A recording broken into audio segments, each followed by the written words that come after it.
ఆయన సహస్ర దళములతో కూడిన పద్మమును ఏర్పరిచి దాని మధ్యలో మళ్ళీ అష్టదళములతో కూడినటువంటి పద్మమును ఏర్పరిచి ఈ అష్టదళములు కూడా పరమశివుని యొక్క అష్టమూర్తులుగా భావన చేశాడు.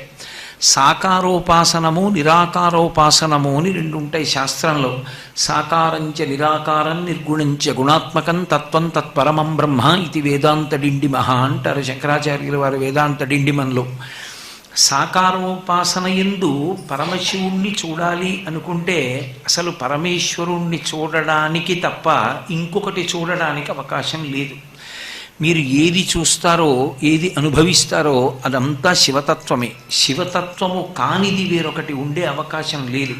అందుకే పరమశివుని యొక్క తత్వం అంతా 8 అంకె మీద నడుస్తుంటుంది. ఒక్కొక్కరి